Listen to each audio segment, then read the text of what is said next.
বিসমিল্লাহির রহমানির রহিম। রমজান 2026, কিন্তু এই রমজান নীরবে কেটে যাওয়ার মতো কোনো মাস হবে না।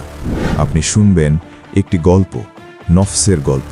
সেই নফসের যে তার সৃষ্টির পর আল্লাহর সাথে হওয়া একটি ভুলে যাওয়া কথোপকথনের কথা মনে করবে।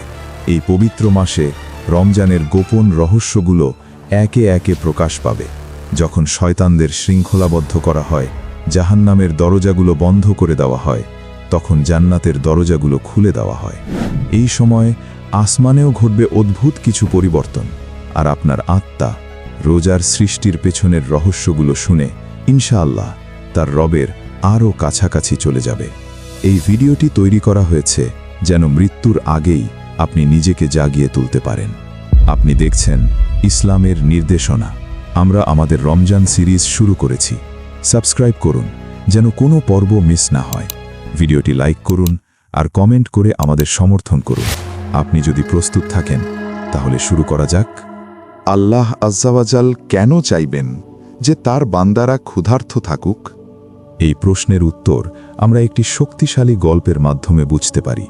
ঘটনাটি এমন, আল্লাহ তাআলা নফসকে সৃষ্টি করলেন। তারপর তিনি নফসকে প্রথম প্রশ্ন করলেন, আমি কে আর তুমি কে? নফস এক মুহূর্তও চিন্তা করল না। সে বলল, আপনি আপনি আর আমি আমি। এই কথার ভেতরে লুকিয়েছিল অহংকার, এক ধরনের অস্বীকারী ও চ্যালেঞ্জ। এই উত্তর যেন বোঝাচ্ছিল, আমি আছি, আমি আলাদা, আমি নিজের মতো স্বাধীন। এর ফলস্বরূপ নফসকে নিক্ষেপ করা হলো জাহান্নামের আগুনে। আগুন তাকে চারদিক থেকে ঘিরে ধরল। সে পুড়তে লাগল, ভেঙে পড়ল, কষ্টে ছটফট করতে লাগল। সময় কেটে গেল। কতটা সময় তা আমরা জানি না। তারপর আবার সেই প্রশ্ন ভেসে এলো, আমি কে আর তুমি কে?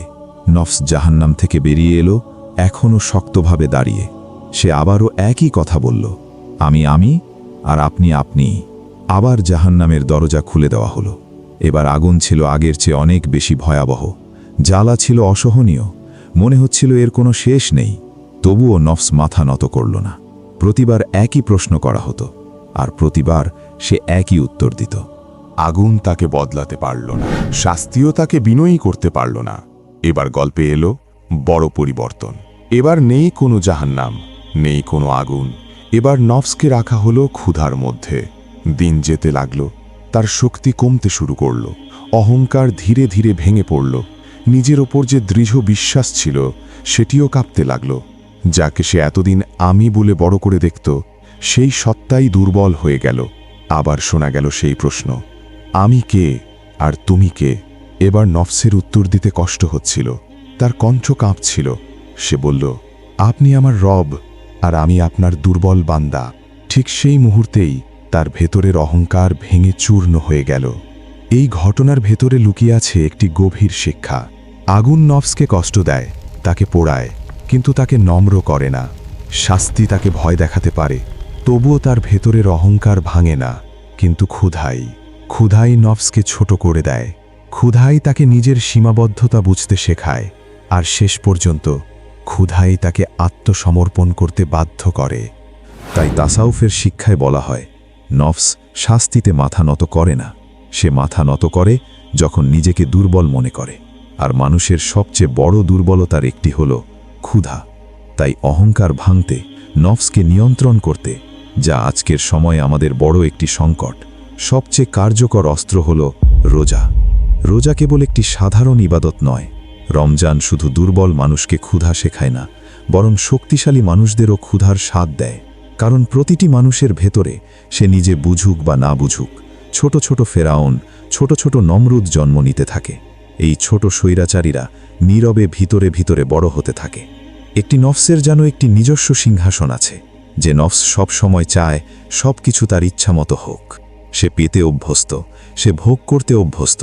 কিন্তু রমজান এলে এই ভেতরের সিংহাসন কাঁপতে শুরু করে। মানুষ আবার মনে করতে শুরু করে সে আসলে একজন বান্দা। সে গভীরভাবে অনুভব করে সে কারোর অধীন। তার শরীর খাবার চাইছে, ঘরে খাবার রয়েছে, পকেটেও টাকা আছে। তবুও সব কিছু সামনে থাকা সত্ত্বেও সে খাবারে হাত বাড়ায় না, কারণ এখনও আদেশ আসেনি। কারণ সে জানে তার একজন মালিক আছেন, আর তিনি যা নির্দেশ দেন সেটাই চূড়ান্ত। এর চেয়েও গুরুত্বপূর্ণ হল সে বিশ্বাস করে তার হাতে যে নিয়ামতগুলো আছে সবই সেই মালিকের দান। সব কিছু ঠিকভাবে সামনে থাকা সত্ত্বেও সে খাবারে হাত বাড়ায় না। তৃষ্ণায় গলা শুকিয়ে আসে, তবুও সে পানি পান করে না। দুর্বলতা অনুভব করেও সে ধৈর্য ধরে অপেক্ষা করে। সে অপেক্ষা করে আল্লাহর নির্দেশের জন্য, আর সেই আদেশ আসে সন্ধ্যার আজানের সাথে। তবে রোজা শুধু একটি ব্যক্তিগত পরীক্ষা নয়, রোজা এমন একটি ইবাদত যা শুধু একজন মানুষকে নয়, পুরো সমাজকেও মনে করিয়ে দেয় দায়িত্ব ও অনুভূতির। এবং রোজার এমন একটি দিকও আছে যা আমাদের শুধু নিজের দিক থেকে নয়, আল্লাহর সন্তুষ্টির দিক থেকেও ভাবা দরকার। রমজান শরীফের রোজার পেছনে রয়েছে অনেক হিকমত, অনেক প্রজ্ঞা, কিন্তু এসব হিকমতের মাঝখানে একটি গভীর সত্য লুকিয়ে আছে। মানবতার আসল শিক্ষা, মানুষ হওয়ার আসল অনুভূতি রোজার ভেতরেই গোপনে লুকানো। এখন আসুন এই হিকমতগুলোর একটি আমরা একটু কাছ থেকে বুঝে নেওয়ার চেষ্টা করি। একজন ধনী মানুষের কথা কল্পনা করুন। তিনি জানেন গরিব মানুষ কষ্টে থাকে, অনেক সময় না খেয়ে থাকে। তিনি জানেন, কিন্তু সত্যিকারের ক্ষুধা কাকে বলে সেটা তিনি অনুভব করেননি, কারণ তিনি কখনো সেই অবস্থার ভেতর দিয়ে যাননি। ক্ষুধার অসহায়ত্ব, পেট খালি থাকার কষ্ট তিনি নিজে আস্বাদন করেননি। সে বিরক্ত হলে পরিবেশ বদলায়, জিনিসপত্র বদলায়, পোশাক বদলায়, কিন্তু যখন তার সামনে এমন একটি দিন তুলে ধরা হয় যা মানুষের ইচ্ছামতো বদলায় না, বরং মানুষকেই বদলাতে বলে, সেখানেই তিনি থমকে যান। কারণ তখনও তিনি নিজের নফসের প্রভাব থেকে পুরোপুরি মুক্ত হতে পারেননি। ইতিহাসে এ বিষয়ে একটি পরিচিত ঘটনা আছে। মানুষেরা রানীর কাছে গিয়ে বলল, মানুষ ক্ষুধায় কষ্ট পাচ্ছে, তারা রুটি পাচ্ছে না। তাদের যে উত্তর দেওয়া হলো তা খুবই সহজ, যদি তারা রুটি না পায় তাহলে কেক খাক। এই কথা শুধু উদাসীনতা নয়, এটি এমন এক মানসিকতার প্রকাশ যে মানসিকতা কখনো ক্ষুধার কষ্ট অনুভব করেনি। আর ঠিক এখান থেকে রোজার আসল ভূমিকা শুরু হয়। রোজা মানুষ আর তার নফসের মাঝখানে একটি সচেতন দূরত্ব তৈরি করে। বরং বলা যায়, রোজা মানুষকে নফসের বন্দিত্ব থেকে মুক্ত হওয়ার পথ দেখায়। কিন্তু দুঃখজনকভাবে আমরা অনেক সময় রোজাকে খুব সীমিতভাবে দেখি, শুধু নিজের কষ্ট বা নিজের দিক বিবেচনা করে। এখন আসুন আমরা বিষয়টি আমাদের রবের দৃষ্টিকোণ থেকেও বোঝার চেষ্টা করি। আল্লাহ আজ্জাওয়াজাল নিজেকে পরিচয় করিয়ে দেন। তিনি বলেন, আমি রহমান, আমি রহিম। কিন্তু অনেক সময় আমরা এই পরিচয়ের গভীরতা অনুভব করতে পারি না। কেন এমন হয়? কারণ মানুষের ভেতরে একটি স্বাভাবিক প্রবণতা আছে, সে যা কানে শোনে তার সত্যতা চোখে দেখতে চায়। কেউ যদি বলে, আমি খুব দানশীল, আমরা কথা শুনি ঠিকই, কিন্তু মনে প্রমাণ খুঁজি। শুধু দাবি যথেষ্ট মনে হয় না, আমরা কাজের মাধ্যমে তা দেখতে চাই। আল্লাহ তাআলা তার দয়া ও দানশীলতা শুধু কথায় জানান না, তিনি তা দেখানো। অপ্রত্যাশিত স্থান থেকে অপ্রত্যাশিত উপায়ে তিনি পুরো মহাবিশ্বকে অসংখ্য নিয়ামতে ভরে দিয়েছেন। কিন্তু আমরা অনেক সময় তা বুঝতে পারি না, কারণ কোনো কিছু যদি সবসময় চলতেই থাকে তাহলে তার মূল্য আমাদের চোখে কমে যায়। আল্লাহর নিয়ামতও ঠিক এমনই, এত বেশি, এত বিস্তৃত, এত নিয়মিত যে আমরা তাতে অভ্যস্ত হয়ে যাই। চোখ দেখে কিন্তু গভীরভাবে দেখে না, হৃদয় অনুভব করে না। একটু ভাবুন, একটি অফিসে প্রতিদিনই যদি পানি পাওয়া যায়, আপনি কাউকে এক গ্লাস পানি দিলে সে হয়তো ধন্যবাদও দেবে না, কারণ সেটি তো সবসময় ছিল। কিন্তু মরুভূমিতে তীব্র তৃষ্ণায় যখন জিহ্বা শুকিয়ে যায়, ঠিক সেই মুহূর্তে যদি এক ঢোক পানি দেওয়া হয়, সেই পানি জীবনে ভোলা যায় না। পানি একই ছিল, কিন্তু পরিস্থিতি বদলে গেছে। আল্লাহ অসংখ্য নিয়ামত দান করেন, কিন্তু আমরা যখন অভাব অনুভব করি না, তখন যা আছে তার উপস্থিতির স্বাদও বুঝতে পারি না। এই কারণেই রমজানে আল্লাহ আমাদের পেটের একটি দরজা বন্ধ করে দেন। খাবার সামনে থাকলেও খাওয়ার অনুমতি থাকে না, আর তখনই অভাব আমাদের সঙ্গে কথা বলতে শুরু করে। এই অভাবের মাধ্যমেই মানুষ নতুন করে বুঝতে শেখে তার হাতে যা আছে তার মূল্য কত বড়। যেমন ধরুন, কারোর পায়ে বড় ধরনের অপারেশন হয়েছে, অনেকদিন সে হাঁটতে পারেনি, হয়তো বিছানায় ছিল, হয়তো হুইল চেয়ারে ছিল। তারপর যখন সে সুস্থ হতে শুরু করে, প্রথমবার নিজের পায়ে দাঁড়ায়, সেই হাঁটা হয়তো খুব শক্ত নয়, পা কাঁপে, ধীরে চলে, কিন্তু সেই ছোট্ট দুর্বল পদক্ষেপটাই তার কাছে অনেক আনন্দের। কেন? কারণ সে তখন বুঝতে পারে, আমি আবার হাঁটতে পারছি। রমজানও আমাদের মনে করিয়ে দেয় আমাদের জীবনে কত নিয়ামত আছে। এই মনে করাটাই কৃতজ্ঞতাকে জাগিয়ে তোলে। আর কৃতজ্ঞতা ছাড়া আখেরাতের সাফল্য সম্ভব নয়। কৃতজ্ঞতা হল আখিরাতের পথে এগোনোর শক্তি, কিন্তু যদি নিয়ামত দানকারীকে চেনা না যায় তাহলে কৃতজ্ঞতা ভুল জায়গায় চলে যায়, তখন ধন্যবাদ পৌঁছে যায় ভুল দরজায়।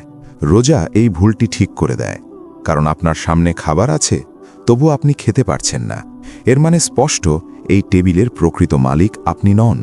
সেখানেই মানুষ উপলব্ধি করে সে একজন বান্দা আর সে কারো অধীন। রমজান মাসে আধ্যাত্মিক জগতে বিশেষ কিছু ঘটনাও ঘটে।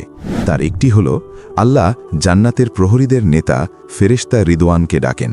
রিদওয়ান দায়িত্বপ্রাপ্ত ফেরেশতাদের একজন। তিনি অত্যন্ত অনুগত এবং সর্বদা গভীর শ্রদ্ধার সঙ্গে আল্লাহর নির্দেশ পালন করতে প্রস্তুত থাকেন। তিনি বলেন, হে আমার রব, আমি আপনার আদেশের জন্য প্রস্তুত। তখন আল্লাহ নির্দেশ দেন, জান্নাতকে প্রস্তুত করো, তাকে সুশোভিত করো মুহাম্মদ সাল্লাল্লাহু আলাইহি ওয়াসাল্লামের উম্মতের রোজাদার মুমিনদের জন্য। রমজান মাসের শেষ পর্যন্ত তাদের জন্য জান্নাতের দরজাগুলো খোলা রাখো। এই আদেশ শুনে রিদওয়ানের অন্তর আনন্দে ভরে ওঠে। তিনি বুঝতে পারেন এটি আল্লাহ ও তার প্রিয় নবী সাল্লাল্লাহু আলাইহি ওয়াসাল্লামের উম্মতের সেবা করার এক বিরল সুযোগ। তাই তিনি দ্রুত একদল ফেরেশতাকে একত্র করেন, আর ফেরেশতারা তখন নিরলসভাবে কাজ শুরু করেন জান্নাতকে সবচেয়ে সুন্দরভাবে প্রস্তুত করার জন্য। এরপর আল্লাহ তাআলা জাহান্নামের দায়িত্বপ্রাপ্ত ফেরেশতা মালিককে ডাকেন। মালিক জবাব দেন, হে আমার রব, আমি আপনার আদেশের অপেক্ষায় আছি, আমি তা পালন করতে প্রস্তুত। তখন আল্লাহ নির্দেশ দেন, মুহাম্মদ সাল্লাল্লাহু আলাইহি ওয়াসাল্লামের উম্মতের রোজাদার মুমিনদের জন্য জাহান্নামের দরজাগুলো বন্ধ করে দাও এবং রমজান মাস শেষ না হওয়া পর্যন্ত তা বন্ধ রেখো। মালিক বুঝতে পারেন এটি অত্যন্ত গুরুতর এবং গুরুত্বপূর্ণ একটি দায়িত্ব। তিনি এটিকে নিজের দায়িত্ব হিসেবে গ্রহণ করেন যেন রমজান মাসে মুহাম্মদ সাল্লাল্লাহু আলাইহি ওয়াসাল্লামের উম্মতের কেউ জাহান্নামে প্রবেশ না করে। এরপর আল্লাহ ডাকেন জিবরাইলকে। জিবরাইল হলেন সেই প্রধান ফেরেশতা যিনি নবীদের কাছে ওহী পৌঁছে দেন। তিনি ফেরেশতাদের মধ্যে সবচেয়ে জ্ঞানী। তিনি সব সময় আল্লাহর খেদমতে আগ্রহী। তিনি বলেন, হুকুম দিন হে আমার আল্লাহ। তখন আল্লাহ আদেশ দেন পৃথিবীতে নেমে যেতে এবং বিদ্রোহী শয়তানদের সংযত করতে, যাতে তারা মুহাম্মদ সাল্লাল্লাহু আলাইহি ওয়াসাল্লামের উম্মতের রোজা ও ইফতারে বাধা সৃষ্টি করতে না পারে। জিবরাইল জানেন রমজানে শয়তানরা বিশেষভাবে মুমিনদের পথভ্রষ্ট করার সুযোগ খোঁজে। তিনি সঙ্গে সঙ্গে পৃথিবীতে নেমে আসেন এবং বিদ্রোহী শয়তানদের শৃঙ্খলে আবদ্ধ করেন। রমজান মাস জুড়ে যেন মুমিনদের ইবাদাতে কোনো বাধা সৃষ্টি না হয়, এই ব্যবস্থাও করা হয়, যাতে তারা মনোযোগ দিয়ে আল্লাহর ইবাদত করতে পারেন। এই মাসে আল্লাহ প্রতিদিন তার বান্দাদের ওপর রহমত ও বরকত বর্ষণ করেন। প্রতিদিন বহু মুমিনকে জাহান্নাম থেকে মুক্তি দেন। আল্লাহ প্রত্যেক আসমানে বিশেষ ফেরেশতা নিযুক্ত করেছেন।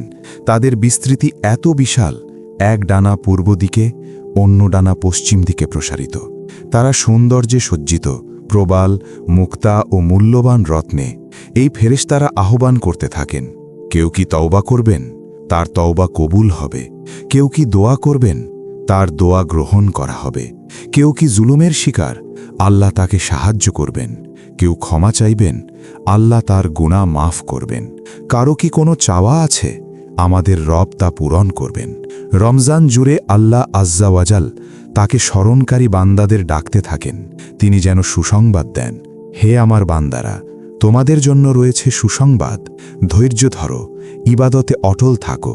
শীঘ্রই আমি তোমাদের কষ্ট দূর করব, আর তোমরা আমার রহমতের কাছে পৌঁছে যাবে। আল্লাহর রহমত ও দায়া এত বিস্তৃত যে তিনি বারবার তার বান্দাদের ডাকেন, তাদের আশা দেন, ধৈর্যের জন্য উৎসাহিত করেন। তিনি প্রতিশ্রুতি দেন কষ্ট দূর হবে, রহমত নেমে আসবে। রমজানের সবচেয়ে বরকতময় রাত লাইলাতুল কদরে জিবরাইল আলাইহিস সালাম সম্মানিত ফেরেশতাদের সঙ্গে পৃথিবীতে অবতরণ করেন। তারা ইবাদতকারীদের জন্য দোয়া করেন, তাদের ক্ষমার জন্য আল্লাহর কাছে প্রার্থনা করেন। লাইলাতুল কদর এমন এক রাত যা অসীম বরকতে ভরা। যারা এ রাত ইবাদতে কাটান, আল্লাহ তাদের অগণিত নিয়ামত দান করেন। সবশেষে বলা যায়, রমজানের প্রথম রাতেই রিদওয়ান, মালিক ও জিবরাইলকে দেওয়া আল্লাহর আদেশ আমাদের মনে করিয়ে দেয়, এই মাস কেবল রোজা রাখার সময় নয়, এটি আমাদের ওপর আমাদের রবের অসীম অনুগ্রহ ও দয়ার প্রকাশ। রমজান হল ইবাদত, ধৈর্য ও ও নিবেদনের মাস। যারা এই মাসে আল্লাহকে বেশি বেশি স্মরণ করেন, আল্লাহ তাআলা তাদের রহমত ও ক্ষমা দান করেন। ইফতারের সময় টেবিল সাজানো থাকে, রুটি আছে, পানি আছে, বিভিন্ন খাবার আছে, তবুও মানুষ বসে খেতে পারে না। এই দৃশ্যটি রমজানের সবচেয়ে নীরব কিন্তু সবচেয়ে গভীর শিক্ষাগুলোর একটি। এখানে মূল বিষয় শুধু ক্ষুধা নয়, মূল বিষয় হল চোখের সামনে থাকা জিনিসে ইচ্ছা থাকা সত্ত্বেও হাত না বাড়ানো। এই জায়গায় এসে মানুষ প্রথমবার স্পষ্টভাবে বুঝতে পারে এই টেবিল আমার নয়। সাধারণ কোনো দাওয়াতে আয়োজক অনুমতি না দিলে আপনি খেতে শুরু করেন না, এটি ভদ্রতার অংশ। কিন্তু রমজানে একটি ভিন্ন বিষয় ঘটে। এখানে যদি কেউ বলেন খেয়ে নিন, তবুও আপনি খেতে পারবেন না, কারণ এখানে সবার ওপরে আল্লাহর আদেশ রয়েছে। এখানেই মানুষ শেখে সে কার নির্দেশের অপেক্ষায় আছে। রমজান সবচেয়ে সহজভাবে একজন মানুষকে মনে করিয়ে দেয় সে একজন বান্দা। একজন মানুষ হালাল খাবারেও হাত বাড়ায় না, যদিও তার সামনেই রয়েছে, কারণ আদেশ এমনই। এখানে একটি সূক্ষ্ম সত্য পরিষ্কার হয়, কোনো জিনিস নিজে নিজে হালাল বা হারাম নয়। হালাল ও হারাম নির্ধারিত হয় আল্লাহর হুকুমে। রুটি হালাল, পানি হালাল, কিন্তু নির্দিষ্ট সময়ের আগে আপনি তা গ্রহণ করতে পারেন না। এটি দেখায় নিয়ম আল্লাহর অধীন নয়, বরং নিয়ম আসে আল্লাহর পক্ষ থেকেই। রমজানের টেবিলে বসে মানুষ আল্লাহর রুবুবিয়াত, তার কর্তৃত্ব সবচেয়ে স্পষ্টভাবে অনুভব করে। সে বুঝতে পারে আমি শুধু হারাম থেকেই নয়, হালাল থেকেও নিজেকে বিরত রাখছি। এই একটি শিক্ষাই মানুষকে প্রশিক্ষণ দেয়। যে ব্যক্তি রমজানে হালাল থেকেও নিজেকে সামলাতে পারে, সে রমজানের পরে হারাম থেকেও দূরে থাকতে সক্ষম হয়। কারণ রমজান একটি প্রশিক্ষণ, নীরব, কঠিন, কিন্তু গভীরভাবে পরিবর্তনকারী। আল্লাহ রমজানের সীমাবদ্ধতা আরোপ করেন, যাতে মানুষ তার নফসি ও পশুত্বপূর্ণ প্রবৃত্তি থেকে মুক্ত হতে পারে। এই সীমাবদ্ধতার কেন্দ্র হল পেট। পেটই অনেক চাহিদার কেন্দ্রবিন্দু। যখন আল্লাহ এই প্রবাহ কমিয়ে দেন, তখন স্বাভাবিক ব্যবস্থায় পরিবর্তন আসে। সাধারণ সময় মন ভাবে সন্ধ্যায় কি খাওয়া হবে, চোখ খাবার খোঁজে, নাক গন্ধ নেয়, জিহ্বা স্বাদের অপেক্ষায় থাকে, হাত পা ব্যস্ত থাকে পরিবেশনে। সবকিছুই যেন পেটের চাহিদাকে ঘিরেই চলে। কিন্তু যখন এই প্রবাহ থেমে যায়, পুরো ব্যবস্থাই যেন থমকে দাঁড়ায়। আর তখনই মানুষ নিজের ভেতরে প্রশ্ন তোলে, আমি কি শুধু খাওয়া দাওয়ার জন্য সৃষ্টি হয়েছি? চোখ, মন, জিহ্বা, নাক, হাত পা, ধীরে ধীরে তারা তাদের আসল উদ্দেশ্যের দিকে ফিরে যায়। এটাই রমজানের নীরব বিপ্লব, যা বাইরে নয়, মানুষের ভেতরে পরিবর্তন আনে। এই বিপ্লব নীরব, কিন্তু ভেতরে ভেতরে খুব গভীর। যারা এই অর্থগুলো বুঝতে পারে না, তারা শুধু বলে রমজানে আমাকে বিরক্ত করবেন না। তারা সহজেই রেগে যায়, ভেতরে ভেতরে অস্থির থাকে। কারণ যখন পেটকে নিয়ন্ত্রণে রাখা হয়, তখন যে শূন্যতা তৈরি হয়, সেটা কি দিয়ে পূরণ করতে হবে তারা তা জানে না। এই শূন্যতা পূরণ হওয়ার কথা কুরআনের তেলাওয়াত দিয়ে, নামাজ দিয়ে, নিজেকে নিয়ে ভাবা ও আত্মসমালোচনার মাধ্যমে। কিন্তু কেউ যদি এই আধ্যাত্মিক ভাষা না বোঝে, তাহলে সেই শূন্যতাই তাকে অস্থির ও বিরক্ত করে তোলে। অথচ এই শূন্যতাই আসলে সেই জায়গা যেখানে মানুষ সত্যিকারের মানুষ হয়ে ওঠে। আমরা বেশিরভাগ সময় কারণের আড়ালে জীবন কাটাই। গাছ থেকে একটি আপেল তুলে নিই, কিন্তু ভাবি না এই ফলটি আসলে কার দান। যখন এই উপলব্ধি থাকে না, তখন কৃতজ্ঞতাও দুর্বল হয়ে যায়, শোক কমে যায়, অবহেলা শুরু হয়। রোজা রমজানে এসে এই কারণের পর্দা সরিয়ে দেয়। রমজানে মুমিনরা হঠাৎ যেন একটি শৃঙ্খলাবদ্ধ দলের মতো হয়ে যায়। এর অর্থ গভীর।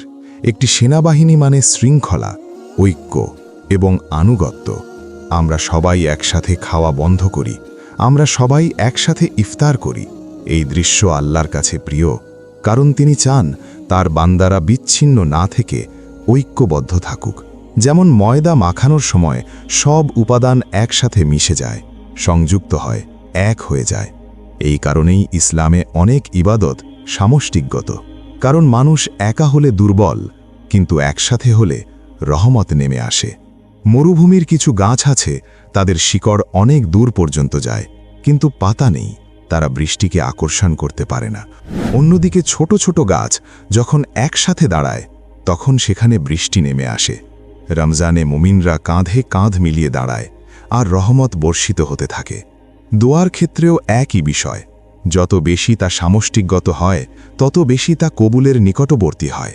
একজনের দোয়া একা হলে সে নিজ দায়িত্বে থাকে, কিন্তু যখন সবাই মিলে দোয়া করে তখন দুর্বল প্রার্থনাগুলোকেও সেই সমষ্টির ভেতরে জায়গা দেওয়া হয়। এই কারণেই রমজান একটি বড় সুযোগ। মানুষ তখন বলে, হে আমার রব, আমি হয়তো দুর্বল, আমার আমল হয়তো পূর্ণ নয়, কিন্তু এই জামায়াতের বরকতে আমাকেও অন্তর্ভুক্ত করুন। এই সুযোগের নাম রমজান। এখানে আরেকটি সূক্ষ্ম শিক্ষা আছে, একই টেবিলে বসা। আপনি স্বাচ্ছন্দ্যে খেতে পারবেন না যদি আপনার পাশেই কেউ ক্ষুধার্ত থাকে, কিন্তু যখন সবাই একসাথে বসেন তখন একজনের খাওয়া অন্যজনের অনুভূতিকে নাড়া দেয়। এই কারণেই রাসূল সাল্লাল্লাহু আলাইহি ওয়াসাল্লাম বলেছেন, যার প্রতিবেশী ক্ষুধার্ত আর সে নিজে পেট ভরে ঘুমায়, সে আমাদের অন্তর্ভুক্ত নয়। কারণ একই টেবিলে বসে খাওয়া শুধু খাবার ভাগাভাগি করা নয়, এটি এমন একটি বন্ধন যা মানুষকে সত্যিকারের মানুষ করে তোলে। রোজা মানুষকে আবার সেই বন্ধনের সঙ্গে যুক্ত করে। সেখানেই মানুষ বুঝতে শেখে, আমি একা নই। রমজানে কেউ একা থাকে না। এটি খুব শক্তিশালী একটি সত্য যা আমরা অনেক সময় খেয়ালই করি না। দিনভর সবাই নীরব থাকে, সন্ধ্যায় একসাথে ইফতার করে, হাত একসাথে বাড়ে, আবার একসাথেই ফিরে আসে। এটি কাকতলীয় নয়। রমজানে ঈমানদাররা ছড়িয়ে থাকা ভিড় থাকে না, তারা হয়ে ওঠে একটি শৃঙ্খলাবদ্ধ দল। সবাই একই সময় অনুসরণ করে, সবাই একই মুহূর্তের অপেক্ষা করে, সবাই একই আদেশ মেনে চলে। এই আনুগত্য নিজেই একটি ইবাদত। আল্লাহ একজন বান্দার একাকী ইবাদতেও সন্তুষ্ট হন, কিন্তু যখন ইবাদত একসাথে করা হয় তখন তার প্রভাব ভিন্ন হয়। কারণ ঐক্য রহমতকে আকর্ষণ করে, আর বিশৃঙ্খলা রহমতকে দূরে সরিয়ে দেয়। দৈনন্দিন জীবনেও আপনি এটি দেখতে পারেন। একজনের কথা হয়তো শোনা নাও যেতে পারে, কিন্তু অনেকের কণ্ঠ এক হলে সেটি স্পষ্টভাবে শোনা যায়। এই অর্থেই রমজান মুমিনদের কণ্ঠকে একত্র করে। এই সত্যটি বেদিউস জামান সাইদ নুরসি সংক্ষেপে বলেছেন, দোয়া যত বেশি সমষ্টিগত হয় তত বেশি তা কবুলের নিকটবর্তী হয়। রমজানে এই সমষ্টিগত অবস্থা তৈরি হয়। লক্ষ লক্ষ মানুষ একই সময় একই নিয়তে ক্ষুধার্ত থাকে। এটি শুধু না খেয়ে থাকা নয়, এটি সমষ্টিগত আনুগত্যের এক অনন্য প্রকাশ। এই কারণেই রমজানের রহমত ভিন্নভাবে নেমে আসে, আরও ব্যাপকভাবে, আরও উদারভাবে, আরও ক্ষমার দরজা খুলে দিয়ে। ধরুন আপনি বাজার থেকে কয়েক কেজি টমেটো কিনছেন, তখন ভালো মন্দ আলাদা করে নেন, পচা হলে রেখে দেন। কিন্তু যখন টনের পর টন টমেটো নেওয়া হয় তখন ছোটখাটো ত্রুটি থাকা অনেকগুলোকেও রেখে দেওয়া হয়, কারণ সেখানে প্রাচুর্য থাকে। রহমতের বিষয়টিও এমন। রমজানে মানুষ এক একে নয়, দল বেঁধে আল্লাহর দরজায় আসে। তখন রহমত যেন বলে, ওরা সবাই একসাথে এসেছে। যাদের দুর্বলতা আছে, ত্রুটি আছে, তারাও সেই সমষ্টির ভেতরে জায়গা পেয়ে যায়। এই সময় মানুষ মনে মনে বলে, হে আমার রব, আমি হয়তো দুর্বল, আমার আমল পূর্ণ নয়, কিন্তু এই জামাতের বরকতে আমাকেও কি গ্রহণ করবেন?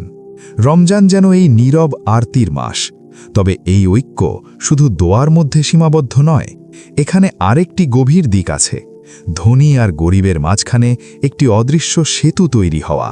সাধারণ সময়ে ধনীরা জানে গরিবের কষ্ট আছে, কিন্তু তা অনুভব করে না, আর গরিবরা অনেক সময় মনে করে ধনীরা তাদের বুঝতে পারে না। এই দুইয়ের মাঝে একটি অদৃশ্য দেয়াল তৈরি হয়। রমজান এসে সেই দেয়ালকে পাতলা করে দেয়। ধনীরা ক্ষুধা অনুভব করে, গরিবরা দেখে তারা একা নয়। এখানেই কৃতজ্ঞতার শিক্ষা সামনে আসে। কিন্তু কৃতজ্ঞতা মানে বসে থাকা নয়। কৃতজ্ঞতা মানে শুধু বলা নয়, যা আছে তাতেই খুশি, বরং কৃতজ্ঞতা মানে চেষ্টা করা, পরিশ্রম করা, সংগ্রাম করা, কিন্তু মনে রাখা ফলাফল আল্লাহর হাতে। এখানে পরিশ্রম আছে, কিন্তু অহংকার নেই। এখন প্রশ্ন আসে, কঠিন পরীক্ষা কোনটি, দারিদ্র্য নাকি সম্পদ? এর সহজ উত্তর নেই। তবে একটি বিষয় পরিষ্কার, সামর্থ্য যত বাড়ে দায়িত্বও তত বাড়ে। গরিবের যা আছে তা সীমিত, তার সংগ্রামও সীমিত, কিন্তু যার সামর্থ্য বেশি তার দায়িত্বও বেশি। সে সেই সামর্থ্য কিভাবে ব্যবহার করছে সেটাই তার বড় পরীক্ষা। এই কারণেই ওমর রদিয়াল্লাহু আনহু রাতে নিজের কাঁধে খাদ্যের বস্তা তুলে রাস্তায় বের হতেন। তিনি বলতেন, যদি কোনো ঘরে মানুষ ক্ষুধার্ত থাকে, সে বিষয়ে আল্লাহ আমাকে প্রশ্ন করবেন। এটি পদমর্যাদার অহংকার নয়, এটি দায়িত্ববোধের জাগ্রত চেতনা। রমজান এসে সেই দায়িত্ববোধ আবার মনে করিয়ে দেয়। যাদের সামর্থ্য আছে তারা যাদের নেই তাদের কষ্ট অনুভব করতে শেখে, আর যাদের নেই তারা দেখে তারা একা নয়। এভাবে হৃদয়ের মাঝে একটি প্রবাহ তৈরি হয়, মানুষ মানুষকে কাছে পায়। এর একটি সুন্দর উদাহরণ ইমাম আজম আবু হানিফা রাহিমাহুল্লাহ। একদিন লোকেরা এসে বলল, আপনার জাহাজগুলো ডুবে গেছে। তিনি বুকে হাত রেখে বললেন, আলহামদুলিল্লাহ। কিছুক্ষণ পর বলা হলো, যে জাহাজ ডুবেছে তা আপনার নয়। তিনি আবারও বুকে হাত রেখে বললেন, আলহামদুলিল্লাহ। বাইরে থেকে দুটি শব্দ একই শোনালেও ভেতরের অবস্থা এক ছিল না। তিনি নিজের হৃদয়ে যাচাই করলেন, লোকসানের খবর শুনে কি দুঃখ জেগেছিল, না ডুবে শুনে কি অতিরিক্ত আনন্দ হয়েছিল? দুনিয়ার প্রতি কি কোনো টান কাজ করেছে? যখন দেখলেন হৃদয় স্থির আছে, তখনই তিনি কৃতজ্ঞতা প্রকাশ করলেন। এটি দুনিয়াকে অস্বীকার করা নয়, বরং দুনিয়াকে তার সঠিক স্থানে রাখা। একটি উদাহরণ ভাবুন, একজন মানুষের বিশ্বজুড়ে বড় বড় ব্যবসা আছে, তার বিশাল সম্পদ আছে, পাশাপাশি একটি ছোট গ্রামের পুরনো দোকানও আছে। যদি কেউ এসে বলে দোকানটিতে লোকসান হয়েছে, তার হৃদয় কি ভেঙে যাবে? না, কারণ তার আসল পুঁজি সেখানে নয়। ইমাম আবু হানিফার কাছে আখিরাত ছিল আসল পুঁজি, দুনিয়া ছিল সেই ছোট দোকানের মতো। কিন্তু যার একমাত্র পুঁজি এই দুনিয়ায়, তার হৃদয় অবশ্যই কেঁপে ওঠে। রমজান মানুষকে শেখায় তার প্রকৃত পুঁজি কোথায়। এখানে একটি বড় বিপদও আছে, নেয়ামতের মূল্য না বোঝা। যে ব্যক্তি নেয়ামত থাকতে কদর করে না আর হারানোর পর আফসোস করে, সে বড় ক্ষতির মধ্যে থাকে। রমজান সেই উদাসীনতা থেকে বাঁচার সতর্ক বার্তা। এই মাস মানুষকে বুঝতে শেখায় তার কাছে কি আছে, কারণ যা লক্ষ্য করা হয় না তা একসময় হারিয়ে যায়, আর হারানোর পর অনুশোচনা কাজে আসে না। রমজান সচেতনতার মাস। মানুষ একসাথে ক্ষুধার্ত থাকে, একসাথে কৃতজ্ঞতা শেখে, একসাথে আশা করে। ধীরে ধীরে সে বুঝতে পারে, আমি একা নই, এই পথও একা চলার নয়। মানুষ সাধারণত ধন্যবাদ দিতে জানে, কিন্তু সবসময় জানে না কাকে ধন্যবাদ দিতে হবে। এই পার্থক্যটাই খুব সূক্ষ্ম কিন্তু গুরুত্বপূর্ণ। আপনি কাউকে কিছু দিলে স্বাভাবিকভাবেই ধন্যবাদ আশা করেন। এক গ্লাস পানি দিলে কেউ বলে, আল্লাহ আপনাকে উত্তম প্রতিদান দিন। একটি প্লেট খাবার দিলে একটি হাসি ফিরে আসে। কৃতজ্ঞতা হল নিয়ামতের স্বাভাবিক প্রতিক্রিয়া। আল্লাহ ও অবিরাম দান করেন, দেখা ও অদেখা, চাইতে না চাইতেও। কিন্তু যদি মানুষ নিয়ামতের প্রকৃত দাতা কে তা সঠিকভাবে চিনতে না পারে, তাহলে ধন্যবাদ ভুল জায়গায় পৌঁছে যায়। তখন কৃতজ্ঞতা ধীরে ধীরে অজান্তেই অন্য রূপ নিতে পারে। বদিউজ্জামান সাইদ নুরসি এই বিপদের কথা খুব স্পষ্ট একটি বাক্যে ব্যাখ্যা করেছেন। যে মানুষ জানে না কাকে ধন্যবাদ দিতে হবে, তার কৃতজ্ঞতা শিরকে পরিণত হয়। একটি উদাহরণ ভাবুন, আপনি একটি মুরগিকে খাবার দেন, পানি দেন, যত্ন করেন, কিন্তু সে গিয়ে পাশের জমিতে ডিম পাড়ে। তখন আপনি বলবেন, সে তার দায়িত্ব ঠিক জায়গায় পালন করেনি। মানুষও এমন করতে পারে, নিয়ামত পায় এক জায়গা থেকে, কিন্তু কৃতজ্ঞতা জানায় অন্য জায়গায়। আল্লাহ দেন, কিন্তু মানুষ অনেক সময় ধন্যবাদ ঘুরিয়ে দেয় কারণগুলোর দিকে, ডাক্তারের দিকে, বসের দিকে, ভাগ্যের দিকে, সময় বা পরিস্থিতির দিকে।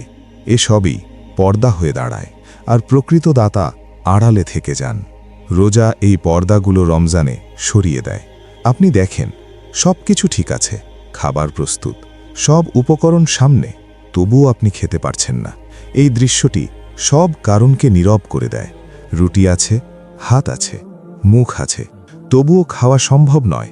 তাহলে সমস্যা রুটিতে নয়, মুখে নয়, কারণেও নয়। আসল বিষয় হল আদেশ। এই জায়গায় এসে মানুষ থেমে যায়। সে বুঝতে শুরু করে, আমি ভাবতাম আমি নিজেই খাচ্ছি, কিন্তু আসলে আমাকে খাওয়ানো হচ্ছিল। এই উপলব্ধি কৃতজ্ঞতার দিক ঠিক করে দেয়। এখন প্রশ্ন ওঠে, কে দিল? আর ধন্যবাদ তার সঠিক ঠিকানা খুঁজে পায়। রোজা অল্প সময়ের জন্য নিয়ামত থামিয়ে দিয়ে নিয়ামতের মালিককে চিনিয়ে দেয়। অধিকাংশ সময় মানুষ দাতাকে দেখতে পায় না, কারণ নিয়ামত খুব বেশি। যেমন সূর্যের দিকে তাকানো যায় না, কারণ তা খুব উজ্জ্বল এবং সব সময় সেখানে থাকে। আল্লাহ শক্তভাবে দেন, নিরবচ্ছিন্নভাবে দেন। তিনি শুকনো ডাল থেকে আঙুর বের করেন, মাটি থেকে স্বাদ বের করেন। রিজিক আসে এমন সব জায়গা থেকে যা কখনো কল্পনাও করা হয় না। কিন্তু মানুষ অভ্যস্ত হয়ে যায়। যে জিনিস সব সময় থাকে তার মূল্য চোখে পড়ে না। প্রতিদিন খাওয়া খাবার সাধারণ হয়ে যায়, প্রতিদিন দেখা দৃশ্য নিষ্প্রভ হয়ে পড়ে, প্রতিদিন প্রবাহিত পানি আর বিশেষ মনে হয় না। কিন্তু যখন কিছু সময়ের জন্য তা অনুপস্থিত হয়, তখন তার মূল্য স্পষ্ট হয়ে ওঠে। রমজান অল্প সময়ের জন্য এই অনুপস্থিতিকে নিয়ে আসে। এটি একটি সচেতন অনুপস্থিতি, একটি শিক্ষামূলক অনুপস্থিতি। এই অনুপস্থিতি উপস্থিতির স্বাদ মারিয়ে দেয়। কয়েকদিন হাঁটতে না পারার পর যখন কেউ প্রথমবার হাঁটে, সেই ছোট্ট পদক্ষেপও আনন্দের হয়, কারণ অনুপস্থিতি নিয়ামতের মূল্য বাড়িয়ে দিয়েছে। রমজান ঠিক এমনই। সারাদিন তৃষ্ণার্ত থাকার পর সন্ধ্যায় এক ঢোক পানি পান করা, সে পানি আর সাধারণ থাকে না, সেটি তখন একটি নিয়ামত হয়ে ওঠে। আর নিয়ামতকে চিনলেই হৃদয়ে জন্ম নেয় কৃতজ্ঞতা। রোজা এই নির্ভরশীলতাগুলোকে ভেতর থেকে তুলে সামনে আনে। এটি অস্বস্তিকর লাগতে পারে, কারণ এখানে নিজেকে এড়িয়ে যাওয়ার সুযোগ নেই। এই কারণেই কিছু মানুষের কাছে রমজান ভারী মনে হয়, কারণ রমজান মানুষকে নিজের সাথে একা বসায়। এখানে পালানোর কোনো জায়গা নেই। যখন পেট নীরব হয়, ভেতরের কণ্ঠস্বর জোরে কথা বলতে শুরু করে। আর অনেক সময় এই কণ্ঠস্বর সুখকর হয় না, কিন্তু রমজানের শিক্ষা ঠিক এখানেই। মানুষ যখন দেখে সে নিজেকে নিয়ন্ত্রণ করতে পারছে, তখন সে ভেতর থেকে শক্তিশালী হয়ে ওঠে। কারণ প্রকৃত স্বাধীনতা যা ইচ্ছা তাই করা নয়, প্রকৃত স্বাধীনতা হল ইচ্ছা থাকা সত্ত্বেও নিজেকে থামাতে পারা। রমজান এই শক্তিটাই দেয়। একদিনের জন্য মানুষ যেন এই কথাটি জীবনে প্রয়োগ করে, আমি চাই কিন্তু করছি না। এই মুহূর্তেই ইচ্ছা শক্তি তৈরি হয়। যার ইচ্ছা শক্তি আছে সে শুধু প্রবৃত্তির তাড়নায় চলে না, সে এমন একজন মানুষ হয়ে ওঠে যে সিদ্ধান্ত নিতে পারে। রমজান মানুষকে এমন এক সত্তায় রূপ দেয় যে বেছে নিতে সক্ষম। এই পরিবর্তনের সাথে সাথে গাফিলতি গলতে শুরু করে, কারণ বেশিরভাগ সময় মানুষ অভ্যাসের ভেতরেই বাঁচে। সে খায়, পান করে, কথা বলে, রাগ করে, খুশি হয়, কিন্তু থেমে ভাবে না কেন। রমজান এই স্বয়ংক্রিয় জীবনধারাকে ভেঙে দেয়। হঠাৎ মানুষ বুঝতে পারে, সাধারণত এই সময়ে আমি খাচ্ছিলাম, এই সময়ে আমি পানি পান করছিলাম। এই সচেতনতা মুহূর্তকে গভীর করে তোলে। মানুষ বর্তমান সময়টাকে অনুভব করতে শেখে। এই অবস্থাটাই গাফিলতির বিপরীত। গাফিলতি মানে অচেতনভাবে বেঁচে থাকা। রমজান শেখায় সচেতনভাবে বাঁচতে। একদিনের জন্য মানুষ শরীরকে নিয়ন্ত্রণ করে, কিন্তু প্রকৃত লাভ হয় আত্মার। যখন পেট নীরব হয়, হৃদয় কথা বলতে শুরু করে, আর যখন হৃদয় কথা বলে, মানুষ শুনতে শুরু করে। এই কারণেই রমজানে কোরআন ভিন্নভাবে পড়া হয়, নামাজ ভিন্নভাবে আদায় হয়, দোয়া আরও গভীর মনে হয়, কারণ ভেতরের অযথা শব্দ কমে যায়। সাধারণ সময় মানুষের ভেতরটা খুব ভিড়াক্রান্ত থাকে, চাহিদাগুলো একের পর এক কথা বলে। রমজান সেই ভিড় কমিয়ে দেয়। তখন মানুষ প্রথমবারে নিজের কণ্ঠ শুনতে পায়। কখনো সেটি অস্বস্তিকর লাগে, কারণ আমরা অনেক সময় নিজেকেই এড়িয়ে চলি। রমজান আমাদের চুপ করায় না, বরং সত্যের মুখোমুখি দাঁড় করায়। এই মুখোমুখি হওয়াই মানুষকে পরিণত করে। রোজার মাধ্যমে মানুষ শিখে ফেলে পশু স্বভাবের আকাঙ্ক্ষা আর মানবিক আকাঙ্ক্ষার পার্থক্য। এখানেই মানুষের ভেতরে ভারসাম্য তৈরি হয়। খাওয়ার ইচ্ছা থাকে, কিন্তু সেটি জীবনের লক্ষ্য হয়ে ওঠে না। ঘুম থাকে, কিন্তু তা দায়িত্ব থেকে পালানোর অজুহাত হয় না। আনন্দ আছে, কিন্তু তা মানুষকে শাসন করে না। মানুষ তখন তার ইচ্ছাগুলোকে বুঝা মনে করে না, বরং শিখে যায় কিভাবে সেগুলো নিয়ন্ত্রণ করতে হয়। এই কারণেই রোজা মানুষকে সত্যিকার অর্থে মানুষ করে তোলে।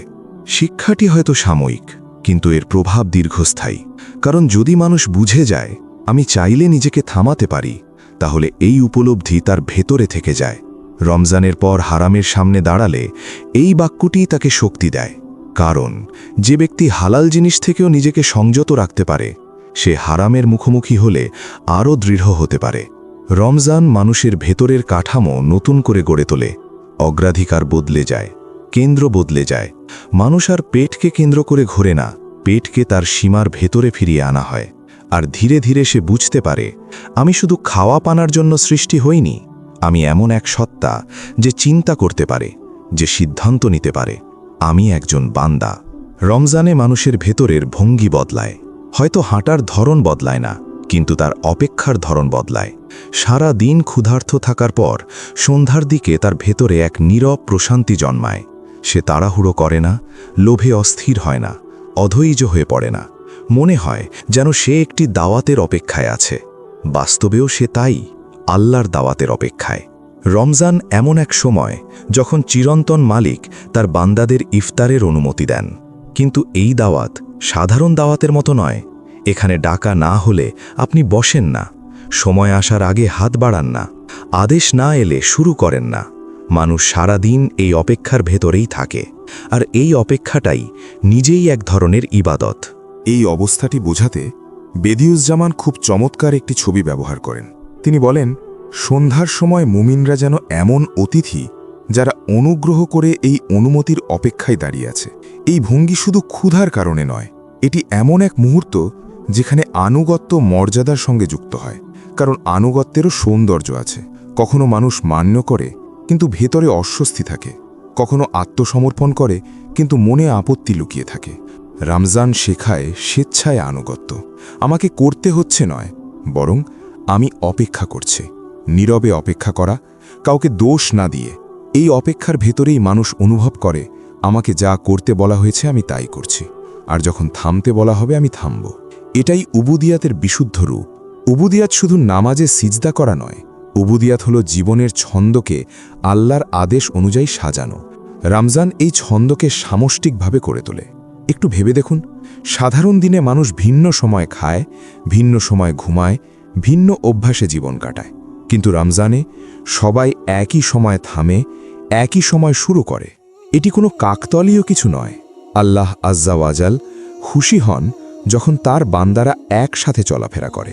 এটি একটি সেনাবাহিনীর শৃঙ্খলার মতো। আদেশ আসে, সবাই মান্য করে। আদেশ উঠিয়ে নেওয়া হয়, সবাই বিশ্রাম নেয়। এই শৃঙ্খলায় কেউ এগিয়ে যায় না, কেউ পিছিয়ে থাকে না।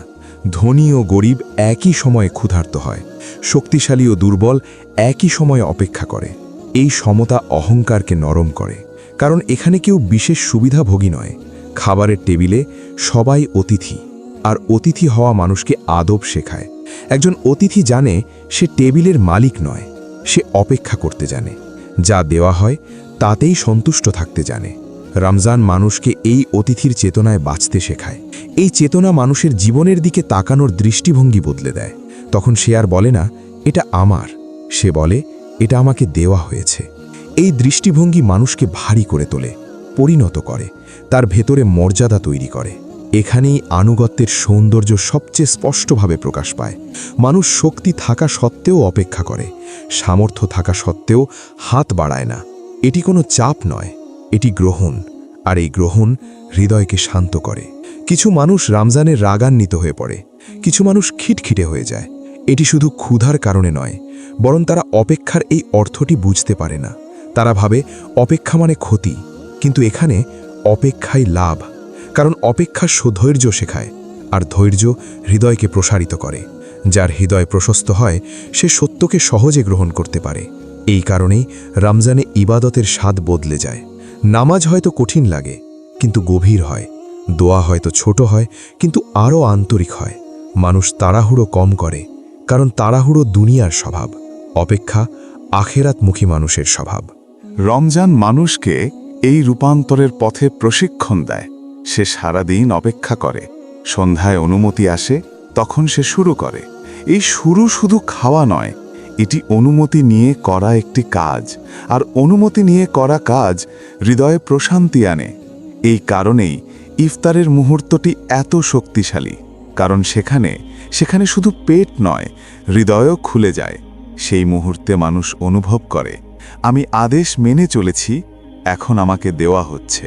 এই অনুভূতি মানুষকে সত্যিকারের বান্দা বানায়। বান্দা হওয়া মানে ছোট হওয়া নয়, এর মানে নিজের জায়গা জানা। আর যে নিজের জায়গা জানে সে সীমা অতিক্রম করে না। রমজান মানুষকে তার সঠিক জায়গায় ফিরিয়ে আনে। এরপর রমজান শেষ হয়, ক্যালেন্ডারের পাতা বদলায়, সাহরি থেমে যায়, খাবার আবার আগের রুটিনে ফিরে আসে। কিন্তু প্রশ্ন থাকে, রমজান কি সত্যিই শেষ হলো? যদি রমজান শুধু ক্ষুধার নাম হতো, তাহলে মাস শেষ হলেই তা শেষ হয়ে যেত।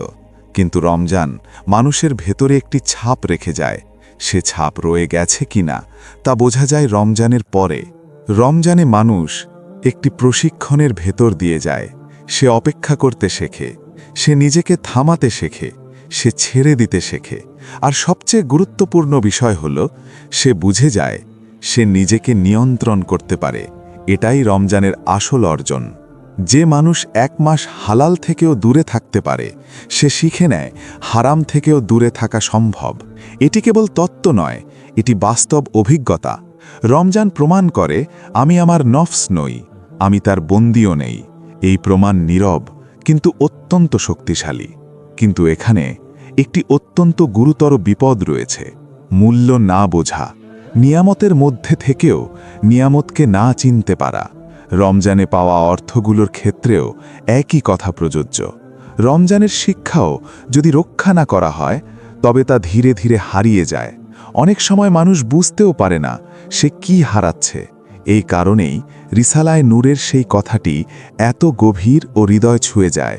এটি যেন আমাদের হাত থেকে দ্রুত ফসকে যাচ্ছে, যেন আমরা এর মূল্য বুঝতে পারছি না, আর তাই এটি আমাদের হাত ছেড়ে চলে যেতে চাইছে। এই বাক্যটি আসলে একটি সতর্ক বার্তা। এটি আমাদের নাড়া দেয় যেন আমরা শুধু দাঁড়িয়ে দাঁড়িয়ে নিয়ামতকে বিদায় হতে না দেখি, যেন আমরা বুঝতে শিখি যা আমাদের হাতে আছে তা চিরদিন থাকবে না। মূল্য না বুঝলে নিয়ামত টেকে না, আর কদর না করলে বরকত স্থায়ী হয় না। রমজান একজন মানুষের কাছে একজন অতিথির মতো আসে, আর প্রতিটি অতিথির মতোই বিদায় নেওয়ার সময় সে একটি স্মৃতি রেখে যায়। এই স্মৃতি যদি সংরক্ষণ না করা হয় তা মুছে যায়। তাহলে রমজানের পরে কি থাকা উচিত? প্রথম, কৃতজ্ঞতা, কিন্তু শুধু মুখে নয়, সঠিক দিক নির্দেশ সহ কৃতজ্ঞতা। যে কৃতজ্ঞতা দাতাকে চেনে এবং কারণের ভিড়ে হারিয়ে যায় না। দ্বিতীয়, ইচ্ছা শক্তি, যা খুশি করার শক্তি নয়, বরং চাইলেও না করার শক্তি। তৃতীয়, আদব, সবকিছুর মালিক আপনি নন, এই বোধ। চতুর্থ, ঐক্যের সচেতনতা, মুক্তি একা নয়, একসাথে। দোয়া, রহমত ও ক্ষমা সমষ্টির সাথেই আসে, এই উপলব্ধি। রমজান এই 4টি বিষয় রেখে যেতে আসে। যদি এগুলো না থাকে তাহলে রমজান কেবল না খাওয়ার একটি সময় হয়েই কেটে গেছে। কিন্তু যদি এগুলো থেকে যায় তাহলে মাস শেষ হলেও রমজান মানুষের ভেতরে বেঁচে থাকে। তখনই একজন মানুষ বলতে পারে, রমজান আমাকে ছেড়ে যায়নি। রমজানের শেষ শিক্ষা হলো, দুনিয়া এমন কিছু নয় যাকে শক্ত করে আঁকড়ে ধরতে হবে। যত বেশি আঁকড়ে ধরবেন তত বেশি তা ফসকে যাবে। যত বেশি দাবি করবেন তত বেশি তা আপনাকে ক্লান্ত করবে। কিন্তু যদি ভরসা ও সচেতনতার সাথে বাঁচা যায় তাহলে দুনিয়া হালকা হয়ে যায়। এই কারণেই ইমাম আজম দুনিয়ার দিকে এত সহজভাবে দেখতে পেরেছিলেন, কারণ তার পুঁজি দুনিয়া ছিল না। দুনিয়া যদি তার হাত থেকে চলে যেত তার হৃদয় কাঁপত না, কারণ তার হৃদয়ের বন্ধন অন্য এক জায়গায় ছিল। রমজান মানুষকে দেখিয়ে দেয় তার হৃদয় কোথায় বাধা থাকা উচিত। এটি উচ্চস্বরে নয়, নীরবে শেখায়। যখন পেট নীরব হয় হৃদয় কথা বলতে শুরু করে, আর যখন হৃদয় কথা বলে মানুষ জেগে ওঠে। রমজান সেই জাগরণের নাম। এখন রমজান বিদায় নিচ্ছে, আর একটি প্রশ্নই অবশিষ্ট থাকে, এই মাসে আমি কে হয়ে উঠেছি? যদি একজন মানুষ এই প্রশ্নের সৎ উত্তর দিতে পারে তাহলে রমজান তার দায়িত্ব পালন করেছে।